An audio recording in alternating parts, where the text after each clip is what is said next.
All right, thank you so much. The program is still much here on independent television, and I told you that we're going to be looking at National Social Investment Program. A while ago, we saw that viewpoint report had put together by Blessing Eche, and she did, trying to look at the assessment of the current ongoing National Social Investment Program. When we talk about social investment programs in Nigeria, it is not actually the first time. I remember sometime in 2012, during the Goodluck administration, we had the SHOP, also a social investment program of which Martin Luther Aguayi retired, was the chairperson of that program. And of course, this administration now, we also have the National Social Investment Program, of which we have the N-Power as one of it, and also we have the homegrown feeding program for school children, also an aspect of the National Social Investment Program. Well, for some people, social investment program in Nigeria seems to be politicized because they kind of question the parameters by which governments or successive governments use in determining the beneficiaries of these programs. Well, to look at all this today, we are so privileged to have Dare Okinebo. She's an SA to that special assistant now to the Edo State government on job creation. You're welcome to this program this morning on ITV. Good morning. And of course, we have Bishop Akalame, who is a political and public affairs analyst. Bishop, you're welcome to the program. Good morning. Good morning, viewers. Yeah. And we're also expecting Idehe Ebomoyi, who is also a political and public affairs analyst. You're welcome to the program. Thank you very much. Thank you for having me. Yeah, now let's talk about Nigeria's social investment programs. Just like what I said, sometime in 2012, we had the SHOP reinvestment program, a kind of a policy or a program that was put together by the Goodluck Jonathan to redirect the remains of subsidies and all that to enable people to develop people in their various skills and capacities and all that. And now we have the N-Power and so on and so forth. Now, what is your assessment of the ongoing current national social investment programs? I'll start with you. Okay. Thank you very much. Though it would have been nice to also have my colleague here, who is the focal person for SIP. But then, this social investment, we all know, it's when it doesn't have to be government. Any institution invests in the social development, but social investment is supposed to give a return. The return it gives back is development, is people growing and economic prosperity. For my own assessment, based on the experience we are having running Edo jobs, working across all the different local governments, I believe that the social investment program at the federal level is doing a great job, because they're not just, it's not just focused on one aspect. So you have N-Power that is doing internships, you have N-Build, you have N-Teach, you have N-Agro, and most recently, we're also partnering with the Office of the Vice President on the N-Creative. N-Creative does teaches young people voice acting, animation skills, and all of those things. And one thing we are seeing in the way they are implementing their programs is that there's a lot of transparency. There's a lot of desire to reach everybody, especially because it's a federal thing. So there's not necessarily a desire to say, okay, if I'm in Edo State, let me look for this set of people. So they want to spread it as much as possible across all the states. And usually you find them doing regional programs. Regional programs like, this program is for the South-South. And we have seen, like in the N-Create program, because that one, we really work very closely with them. We have seen a lot of focus to ensure that the benefit is spread across all the states that it should be reaching. So beneficiaries are coming from all the states in the South to Edo State. Sometimes it might be happening in Lagos and all the beneficiaries in the South go there. At the same time, they run programs that are in all states. The programs have been effective. I'm very excited about the fact that, for example, Edo State has started the school feeding program. Though, yes, Edo State has started? Yes. Oh, really? Yes. Okay. In Wunde and Orion local government, the program has started, and the effect is so amazing because, of course, you can imagine for many people in rural communities, food is just the problem, and the kids are excited. I was speaking with my colleague that handles SIP, and she was telling me how The children, they pose with the food, they take pictures. They're so, you know, everybody wants to come to school in the morning now. Okay. So that's the essence of programs like this. Okay. To do things for people that they can't do for themselves, but not to do it in a way that hampers them, but to do it in a way that gives them opportunity to move to the next level, so you don't have to do it for them forever. All right, so from your own assessment, the impact is general. The impact is general from my assessment. Okay, yes. now, Bishop Akalame, I don't know if you share the same view too. Thank you very much. You're welcome. You see, the social investments program, my own understanding, is geared towards empowerment of the people and poverty alleviation. It's a good program, but the intention. The intention. I personally watch closely to see how these programs are going on. Like in the October 3rd, Wednesday, 2018, the Vice President, Professor Yemi Oshibajo, was in Enugu State. And he was in this MSM in a clinic. And he posited that the president has provided close to 2 trillion for the social investment program. Yeah. Then the governor of that state, Governor Gwai, said through this partnership that they have been able to train up to 35,000 small business owners. Then out of the 35,000 small business owners, they have been able to provide it for only 2,500 business owners through raffle draw. I begin to imagine. So apart from giving them this training, you were able to give startup pack or whatever you call it to these people from the social investment program fund to start their business. So what happened to the 33,600 business owners? You see, I'm a trainer. I have an entrepreneurship organization. Of I partner with NYC. Okay? Do you know when I was training up, I know what they told me? They said, sir, this thing you are telling us, it's not as if we don't know them. The limitation, the problems we are having is financial empowerment. The money is not just there to begin, to function. You understand what I'm saying now? And we have to be very realistic. As you have all known me, I'm a very practical person. I'm very straightforward. I say things the way they are. Before the general election, you saw what was happening, that the vice president was in every market. The question I was asking, because I personally went to the market to interview some women. Did you all get this money? He said, no. But we see you from CEO telling that people were saying we are giving money on this program. What yardstick? What are the criteria of giving out this money to this women? What benefits? Let me pause you. I'm going to come to you. Now Barry, the ongoing NSIP, that's the National Social Investment Program that we are going through now, was actually, it started in 2015 and was launched in 2016. Now you have the homegrown feeding program, you have the government enterprise empowerment program, and of course you have the Empower Tech, Empower Software, and hardware and all that. And of course you also have the National Social Safety Net program for vulnerable home households. Now, just like what Bishop Akalame said, now what do you think is really the government's intention? Because there seems to be this confusion that this is just probably another, way of scoring some political goals. So what do you think is really the government's intention? Okay, I think intention will always be to make life better for the people of Edo State.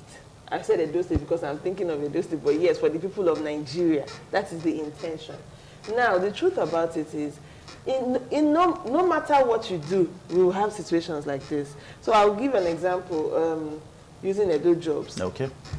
Because we do a lot of programs. In fact, Edo Jobs, we're working in all the local governments. We're working in, I can't even count how many communities.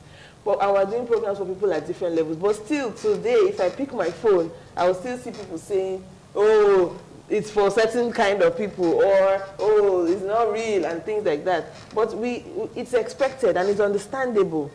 So that's the first thing, that as government, you must not take things like that personal when they happen.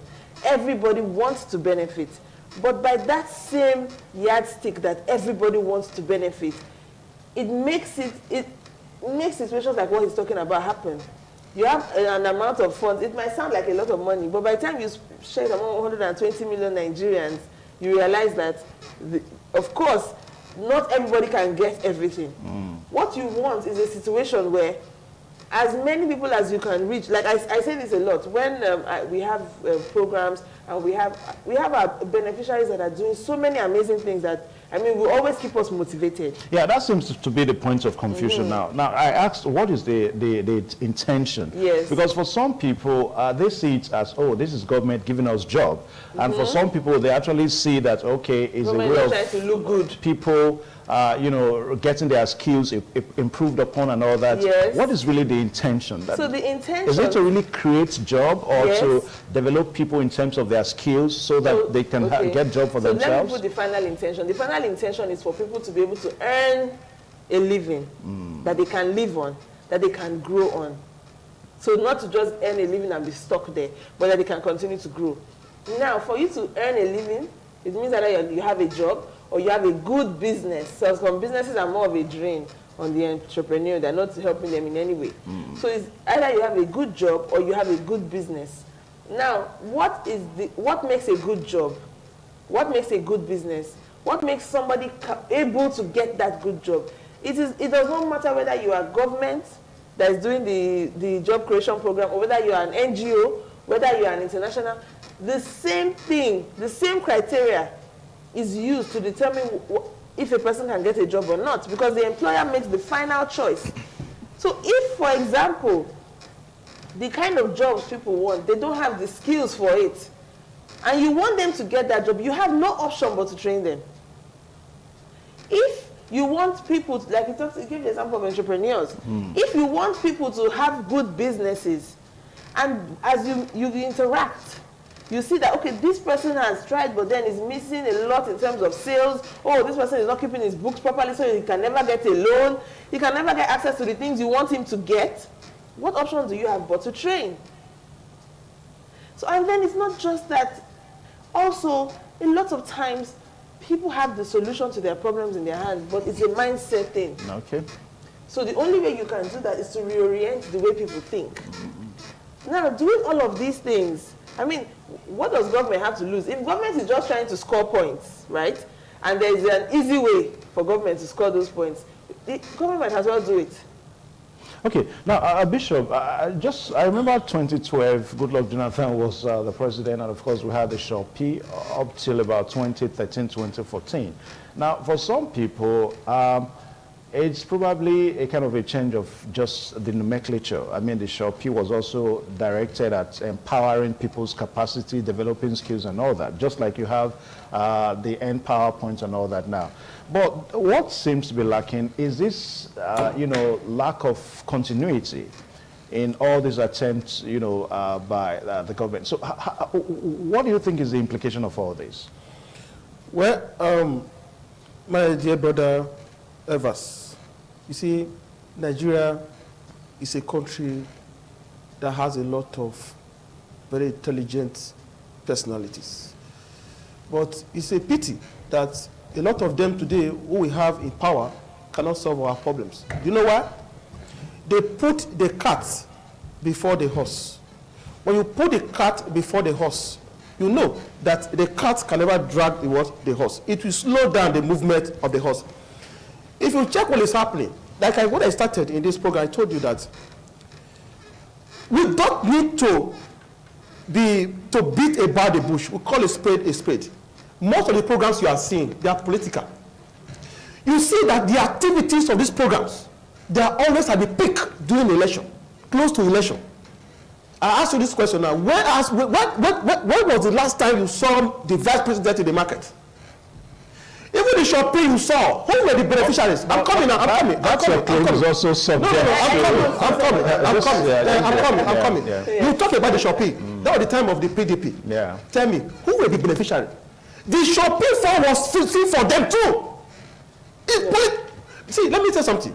Anyway, the truth of the matter is that Shopee, but Shopee is fundamentally different from Empower. No, I know. I'm coming. You see, when we are talking about this social investment programs, it's on different forms. We have financial empowerment. We have the training you're talking about. The problem I have with the training we're talking about is when you train a man, give him the financial power. Okay? To continue. Some time ago, maybe you may not know me. Okay?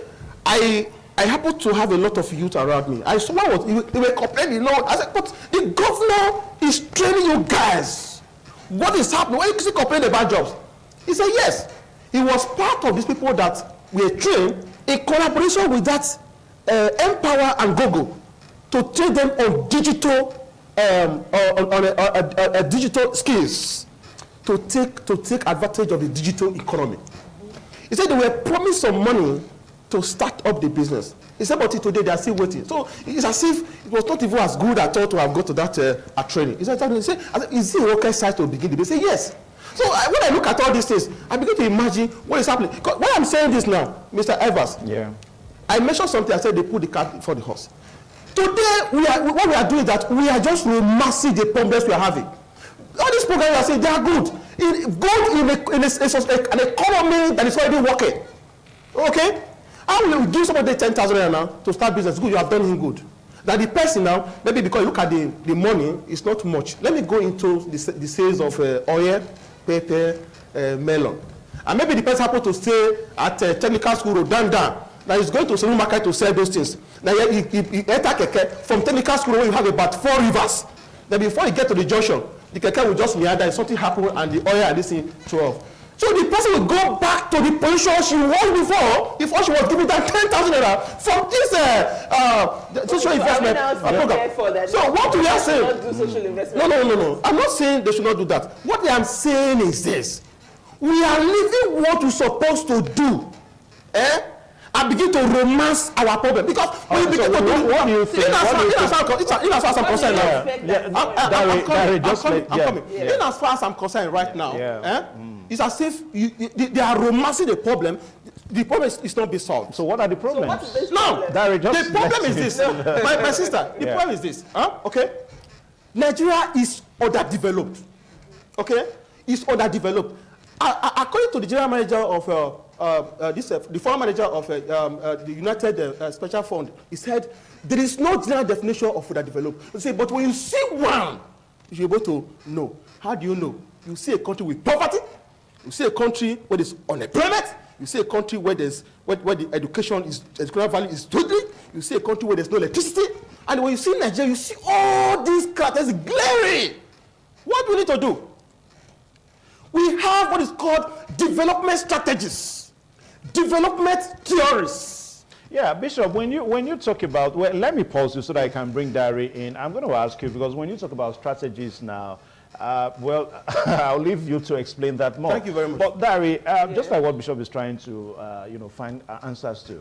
Now, do you think the various NSIPs, that's the National Investment Programs, successive governments and all that introduced, can they really guarantee Nigeria as a nation development? Okay, I'm going to say a lot of things in one, because the truth of the matter is I can speak very clearly from the state government social investment program, which is Edo Jobs and the others, and as well as the federal government. No, but I don't want you to do adverts for Edo Jobs. No, I'm not. But what I'm trying to say is, you cannot say that, for example, if you talk about the NSIP program, he asked a question. When last was the vice president in anywhere doing his targeted election? Election just ended. And this week, the N Creative, that's the federal government's Empower project, the N Creative program started training 1,500 people from all states in the South on technical skills for the creative industry. They're going to be here for a month. They're getting devices. They're taking some of them to do, and these are regular people. I can say this because we were part of the process. We help them to advertise so that young people can apply. and they selected. There was no, I mean, we did not see any form of, oh, let's select this type of people. Yeah, Dari, my question is, this is not the first time. Development strategy. Yes, I know. Dari, let me ask the question again. Now, this is not the first time we're having NSIPs. I mean, we've had it before this time, and we still complain of underdevelopment. So the only way you can answer that question is to find the people that benefited from previous ones and let them tell you that their lives didn't change. Because the fact that a program is successful does not mean somebody else does not need the benefit. It's just like saying when next year comes and Edo job hits the 200,000 jobs limit, it should close. There will always be more people that need the benefit. And like he said, if Nigeria is underdeveloped and you're implementing development strategies, these are tested strategies that are used all around the world. The NSIP program was designed very closely to what was used by the Indian government. It's not one leg. You cannot look at it like one thing. Like, oh, there's social investment. Oh, then there are roads that needs to be done. Everything has to be going on at the same time. We cannot wait for the infrastructure to be fixed and everything to be fixed while the people are in deep poverty. And we must implement these things that have worked and adapt them to our own country and implement them. It takes time for these things to work, and everything works in tandem. You cannot focus on one. While you're doing infrastructure, you're doing education, you're doing social investment, you're doing everything, and you come up with a very different country and a very different economy. So the truth of the matter is, it is easy to say, oh, this thing is not good. But why, if you meet the people who are getting this benefit, they don't really care. That is just the truth. They don't really care whether there's a theory behind it. I was poor, now I'm better. And that's all they want to know. Now, if you look at it in another way, yes, when you do training, you hardly find, there's a funding limitation always to give everybody a startup kit. But the question is, should you therefore just train only the people you have money to give startup kits? That will not be right, because a lot of people turn their lives around with training. I can say that categorically. There are people who have the right mindset. You don't need money to start a digital marketing business. In fact, you don't. That's one of the businesses you can start without any form of capital. So there are people who get skills and are driven enough to say, this is something good for me. Let me go and make something out of it, and who kick off their businesses. They are not where they used to be. Somebody might train you on skills, and then somebody else might get you funding. But if you do not have the skill, you will never get the funding. Okay. As much as possible, it is good to provide the two at the same time. But not where it is not possible to give everybody the funding. Then the people who got the funding, the only thing who did not get the funding, the only thing that can hold them back is mindset. And it's your responsibility as government or whoever is implementing that project to help them to see what they can tap into, to follow up with them, mentor them, monitor them, and make sure that they come out of it, which does not happen when you are only doing it for the cameras. Okay, well, you strike me like a policy expert, Dari. Anyway, that was on the lighter side. Now, Bishop Bakalabe, now you talked about strategies and all that. Just like what she said, that some of these strategies that government is employing now, contemporary strategies found, elsewhere in other parts of the world. Now, which other strategies do you think that the government is probably not employing, to make sure that Nigeria is a developed nation? Well, there's what is called balanced growth theory. Okay. We call it the push theory, the hard push theory. What that means is that government should be able to increase the stock of capital goods in all the sector of the economy. We're talking about, it could be industry, it could be health, just name them. Like today now, we don't have power, no electricity, no light anywhere. And it's very frustrating. And this is one of the limitations so many entrepreneurs are facing in Nigeria today. That even the existing one, they are moving away. So you see, when we are discussing, where our problem is that I don't know what is issued by, we begin to compare what is happening here with what is happening in other world, other countries of the world. Because I am not saying I do not appreciate this initiative. Okay? I appreciate this initiative so much. Even she's sitting down here, I told you not too quite long that I personally wanted to meet you one-on-one because I see you doing something good. But the issue is this. The issue is this. We need to address the issue the way they are. If you approach any staff from the electricity company now, they will tell you that the facilities that they have, they are obsolete. They don't have what it takes to give us power. Okay? So when we begin to invest in capital, increase the stock of capital goods in various sectors, and I can tell you that in other words, infrastructure should be improved upon. No. That's a different area. There's what is called investment in social overhead capital. That's another one. And that is a major thing that I told you when I started. What are those? They are called economic infrastructures. We talk about good rules. Like I told you, you give a woman money, you've trained her on entrepreneurship. Take this money, begin a business, and you just go about the business and it's still trading. Now it's going to the market and the full stop fall away and it can no longer start.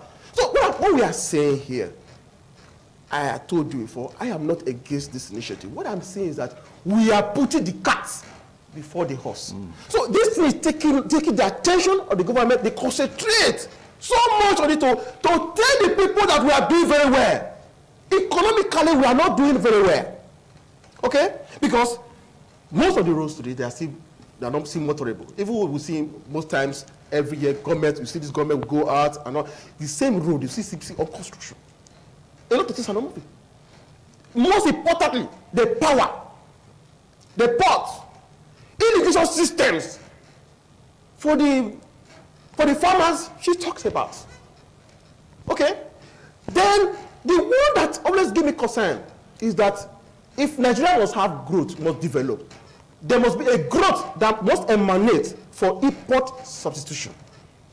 But before then, it's a very good one. Before then, we must be able to protect our infant industries. Okay? Make sure that we have what it takes to help us. And that's why today when I see people crying, the dollar is rising, I laugh because they are not economically minded to find out why is that today we have so much naira pursuing dollar. Why? Anybody that want to go to school now, you see the social overhead capital, education is there. If you don't improve upon that one, the children of the elites, they want to go to school, they travel out of the country. What we have as currency is naira. And they want to go there, they convert it to dollars. Pressure on dollar. Then those who do business, because we don't produce anything on our own here, they want to import, they convert our money to dollar. Pressure. You see, a lot of things keep going. There are those of our politicians who have not been able to invest in this country, to develop it. They have headache, they travel. Naira, pressure on dollars. Then those who want to relax after holiday, because we don't have good place we can go, because they don't pay attention to what we have here. They go out there to people who have been able to put their house in order. They go there, they change our naira to dollar, pressure on dollar. So you now have a lot of naira pursuing few dollars. And hence, what do you now have? It will just go. So we need to improve on all these things. When we do this thing, there's what is called, it will now lessen the body on what I called the terms of trade and balance of payment are disequilibrium. Okay. All right, viewers, thank you if you've just joined us. The program is this morning on ITV, and our special focus today is looking at the NSIP. That's the National Investment, Social Investment Programs as being done by successive governments in Nigeria. Now, Okinebo, let's look at the end PowerPoint one more time. What seems to be going on now is that you have, beneficiaries kind of just being interested in only one aspect of the end power. Take, for example, the N-Power Tech that handles, graduates. It takes them, it empowers them to teach, improves their skill to teach and all that. Whereas you have other segments like the N-Power Agro, the N-Power initiative that has to do with using your ideas in terms of building softwares and computers and all that. But you find people really not interested in all this, and government seems not to be concerned. Now, with all this playing out, can we have an even development at the end of the day? Because the program is supposed to be all-encompassing. It's supposed to capture everybody along. All of these still boil down to policy and design. Okay, so I can really, unfortunately, I will have to use the example as an example. No, yeah, well. So, so the truth is, when it comes to having, for example, we have an innovation hub that's focused on IT, the agri hub is focused on agro. The truth of the matter is different sets of people, different groups of people will be interested in different programs. And you also don't want the same person doing something in tech taking the benefit taking all the benefits, where some people have not gotten any benefit at all. In fact, that's one of the challenges for anybody doing any social investment program. How to prevent double benefit, somebody benefiting 10 times, while some people have not benefited at all. That's why I personally really feel a bit frustrated when we hear people discourage people about these projects. Because when people get discouraged, we are always in a lot of doing a lot of advocacy to even make people know that this thing is for you. Because they hear a lot of things that make them feel, this thing is not for us, it's political, oh, it's for only people that are this and that. And then they don't even try. They don't even engage. And what happens at the end of the day, you find the people who have benefited and are like, this thing is real, they just keep hopping. So we have to put a very hard process in place to ensure we don't have anybody duplicating benefiting skills. When you have something, start a bit, because what we do is that our programs go from level to level. From I have an idea, how do I make it into a business? Okay, I have a business now, how do I grow that business? Okay, but I want you to answer the question because so the question you're asking me is how do we create that spread? You create the spread by ensuring that your programs are designed and the people that need them hear about them. So if you have something in a Greek, you should know like in Edo State, you should know the target of people who are interested in agriculture and make sure they hear about it. But from statistics, it shows that beneficiaries seems to be more interested in the N-Power Tech, the one that has to do with graduates, teaching in schools and all that. So is the government not concerned about this? Of course, the government is concerned about this. So what is the government doing? Getting more people interested. The truth of the matter is, the days of pushing people into trades that they don't want are long gone. Now you create more of aspirational opportunities. Aspirational opportunity means what a person wants to do. So if young people, if your program is targeting young people and young people want to do tech, then yes, you create, and you want them to do agric. Then you create ways to pull them. So you start with tech and say technology for agriculture. So tech in education. So are you saying the government is not doing that now? So that is what the government is doing. That's why even though you see more people going for the tech programs, those tech programs are being used to push them into the other fields and industry where government wants them to play. But you cannot attract somebody with something they don't want.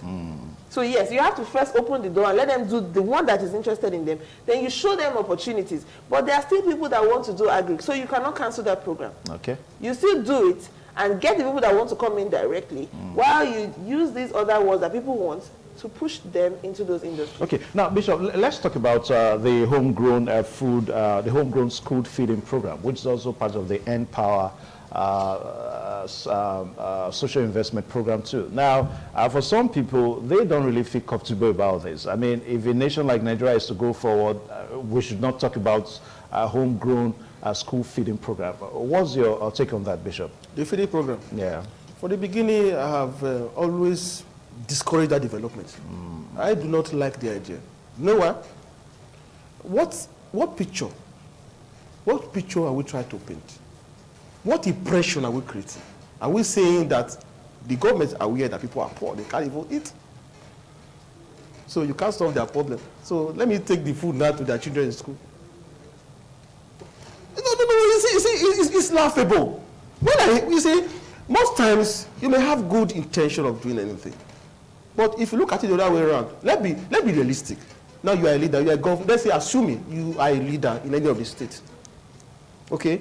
You decide, the children, let me be taking food now to the children in school. So you are telling them that they can't even eat at home. You are aware. Why can't you solve the problem?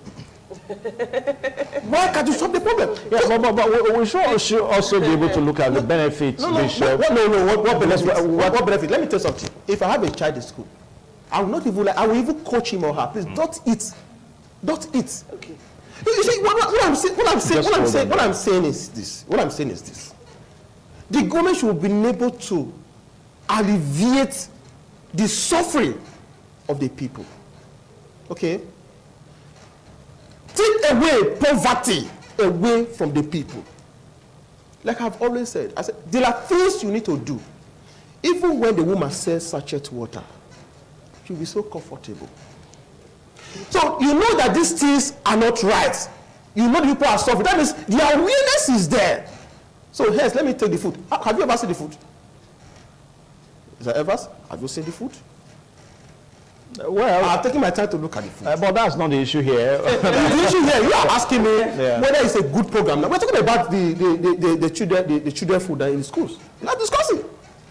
So even now, if as I speak to you right now, even some states they've stopped because it's not working. No, but because the thing is, the idea, I'm not speaking for government though, but I think at times some of the ideas behind this are lofty because we're talking about homegrown food here. We're not talking about imported food. So that's another kind of... which of the homegrown Can I say something Just very go on, quickly? yeah. Because the only way to really alleviate poverty, the only way money is made in a community is when businesses thrive. When an entrepreneur sells something, government does not create money. The entrepreneurs, business people are the ones that create money because they do business. Now, when you have a program that ensures that those people in that community are the ones growing the food, they are the caterers cooking the food, and they are the ones delivering it, that means the money that is spent is going into the community. And then on top of that, people that do not have food to eat, some people go days with no food in this country. Should government deny the problem that it has? Now, these things, the way I'm hearing it from you is more or less like, let everything stop until, let everything be done one after the other. You can't do that because every day children are being born in this country. So you have to attack the problem from all angles. What I believe we should be doing, okay, let's imagine I'm speaking as a citizen of Nigeria, not as government. Yeah. What I imagine we should be doing is to ensure that all arms of government are working. Okay. Not to say, this one that is working, stop, hold on first, and let these other people do their own job. The existence of these social investment programs do not in any way, their existence does not in any way stop the other arms of government that have been in existence since from performing their duties. The point is that all arms of government should perform their duties, but we should not look at one and say because it is working, then the other one, then it should stop and wait for the others. I believe that these programs are working and they're achieving what they're supposed to achieve. What citizens should be doing now is ensuring that every other thing that needs to go hand in hand with it to ensure overall development must also be happening. But pulling down the good one because the other ones are not yet giving us what we desire is not also going to give us, it's not an assurance. Stopping the feeding of children in schools who are hungry is not an assurance that the roads will show up. What is the assurance that the roads will show up is that the people who are in charge of it are doing what they're supposed to do. And that's why citizens are holding government accountable, which is good. But I don't think that anybody can say that a child that is hungry is eating in school is a bad thing on any level. Especially when it's not as if this food is being brought from anywhere else, when it is the farmers in the community that are providing the food that is being cooked for the kids. So I think, for me, there's no faulting of that program. Now, what do you think is the assurance that these programs are going to be sustained? The assurance that they will be sustained is just completely on political will. Because if government does not push it, if government does not spend on it, then it's not going to happen. So we must continue to select the right leaders. We must select leaders that are passionate about giving benefit directly. The truth of the matter is, if this school feeding program, without trying to be political or anything, if this school feeding program happened in many other administrations, the eggs, all the eggs that are frying will come from one person's farm. It's the truth. All the meat they're eating will come from somebody. But there are people that feel different about it. But because what I always believe is investigate for yourself. You know why I'm saying this? Because I also see this thing happen. I see people who come and then later say, I had no idea, I believed, I thought it was all this, I can't believe I didn't know anybody and I got the benefits. But you find some that are so sure and they've never gone by themselves to investigate to see. Okay. Now, Bishop, I want you to bear your mind one more time on some of the issues that she raised, the homegrown feeding program, as a way of redirecting income back to the citizens, and thereby improving on our national growth and all that. Well, if you look at it very well, that is what, if you look at when I was talking about the import substitution, this is one of it. When you grow your own produce, you save a lot of money, importing from other countries.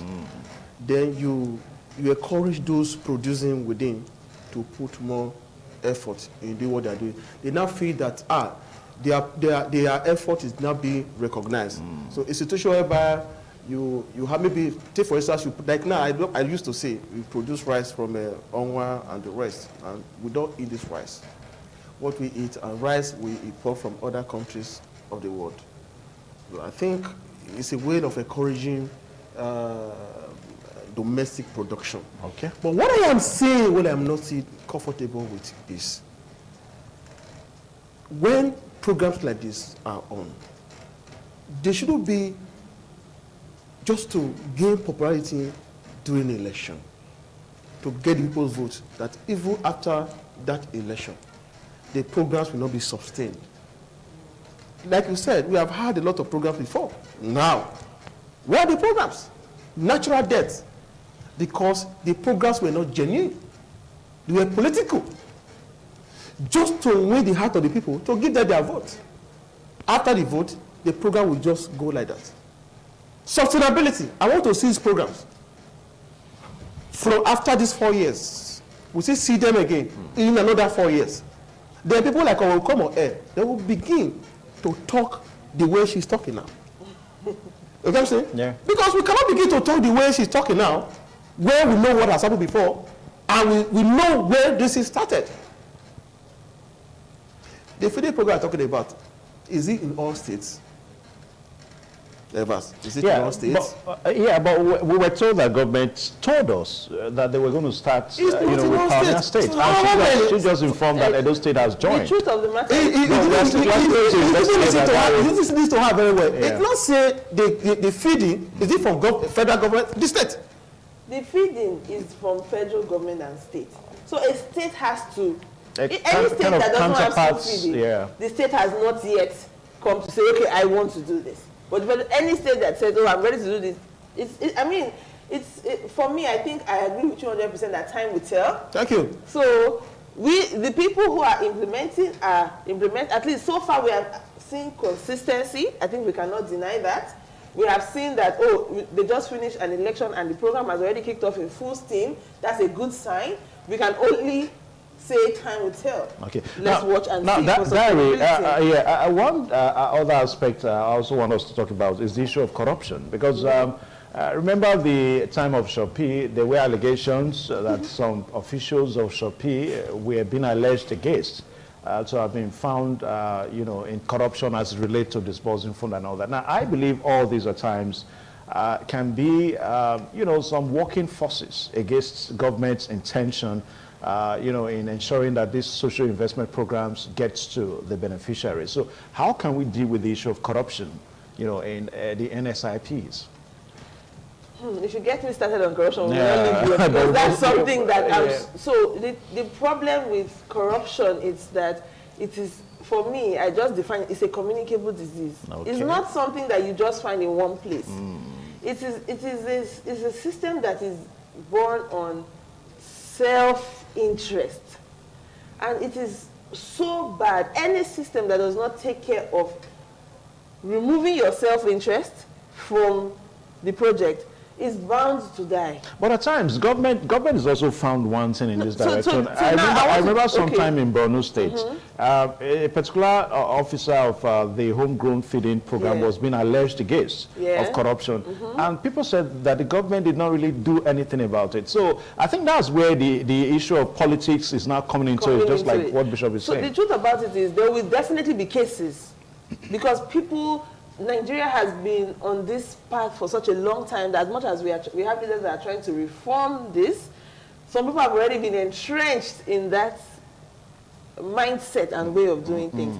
And the truth is, you can make a system as intelligent as you want it. So for example, the way the homegrown school feeding is designed is to prevent it. That's why the local people in the community are the ones supposed to be cooking, doing the farming and all that. But you always have one or two elements who go and try to meander and maneuver for it all comes back to self-interest. So it is the onus lies on the government. As much as you can create systems that make it impossible or extremely difficult for self-interest to divert the purpose of the program, the higher your chances of preventing corruption. And what about, like the allegation before the election that the vice president came to some markets in Benin and was, the allegation though, was disbursing funds to undocumented beneficiaries? Because I remember when that program started. Now, before government gives you money, even if it is 10,000, you must be documented, your history must be taken. But the allegation was that people were just giving the money, you know, and all that. So that's, I'm glad you said allegation. Yeah. Because what I know of the program is that everybody was documented. Screening is done even before the day. So the day when they come to get the money, people are all out there already. You even see people came there with their T-shirts already branded because they already know the beneficiaries, because the advertising is done months before. A lot of, and they go into the deepest communities that even you and I have not been to. So at the end of the day, people come on the day and they are receiving money. You cannot receive money on that scheme without being registered, because you are supposed to pay it. People were saying, oh, the amount is low, blah, blah, blah, but it's because they didn't take time to understand it. When you get a particular amount, you pay it back. You get a higher amount, you pay it back. You get a higher amount. That means your business is growing. So there's no way you can go through that process if you're not registered and properly documented. Okay. Which is what the scheme was. Okay. As we wrap up now, Bishop Akalame, you want to bear your mind one more time? Yes. What I have to say is that corruption. There's corruption everywhere. But that of Nigeria is oversized, because we have people who feel that the reason why they are being given responsibility is to privatize the public trusts. So when I made mention of 2 trillion to solve this problem, you can imagine if that kind of money is in circulation, everybody will be happy. In Dubai, when they were in the problem, economic recession, they only needed about $15 billion to get to where they are today. When you convert that to our naira, you know how much it is. That you have that kind of money in circulation and people don't feel the impact at all. The poverty is still on the high side. You see what is called hyperinflation everywhere. Things are not just working. It shows that we have people who are holding public trust, who are decided to privatize it instead of using it for the purpose in which they were given that trust. So what we need to do is that we should remember at all times that Nigeria belongs to all of us. That if it works today, that wherever we go, we'll be proud that we are from Nigeria. If it doesn't work, when we go anywhere, we'll be hiding our passports. Okay, now, Barry, before I let you go, I just wanted to strengthen the idea of that the government really needs to look at ways of determining that deserving members of the public really benefit from these programs, because there are talks here and there that at the end of the day, political loyalists and all that are the people that they give it to and all that. So do you know, like I said, government knows that those things will always be said, but what you must do is create a process that is fair. Okay. Now, the truth is that for Empower, most of these things are done digitally. It's the same thing we did with the dojo. When I first came, I said, first things first, everything must be digital. Because when you cannot see a person's face, and you are looking objectively at their application online, you don't know who is who. So it limits, as I said, it is the system that creates the propensity. And there are no special portal for people you give preference to? Of course, no, there cannot be. You cannot do that, because it will go, everybody will hear. Is it not Nigeria? Is it not social media? Because if you try to do a favor for one person, he's going to tell his friend, trying to help his friend. Now will tell the brother. Before you know what, it blows up. Everybody will hear, and there will be proof to it. So these things are done digitally just to create a system that makes it almost impossible for any funny thing to be going on. Okay. Now, when you look at the number of people benefiting, that's another way. Like I said, you can't compare Shopee to Empower. Now, when you talk about Empower, on the Empower that we all know, where people get salary of 30,000 every month, there are 500,000 people on that program. Multiply 500,000 times, and I know that practically everybody knows at least one person that is. Are you saying that the number of Shopee did not get to that amount? Of course, nothing close to that. But maybe because people got much higher amounts, but few people. So now, if 500,000 for any 10,000 naira a month, just multiply it, 500,000 times 30,000 in 1 month, and then calculate that by 12 months, and calculate that by 4 years, and calculate it by 8 years. So we need to be a bit more empirical when we are assessing these things. So that it's because the regular rhetoric will always go out there that it's political. And I don't blame Nigerians. I'm a Nigerian. We've seen it all in this country. We've seen it all. But I think that way we should be able to recognize when something is different and when something is going in the right direction, which I honestly believe this is. Okay. All right. Thank you so much. Daire Okinebo is essay to the Edo State government on the Edo jobs, and also Bishop Kalame, a political and a public policy expert. Bishop, thank you so much for finding time to join us on the program today. And Daire, thank you so much. Thank you so much. And thank you for making me meet him. All right, we'll take a short pause now so that other segments will come your way. And by the way, by 9:30 is going to be the news updates. Please stay tuned.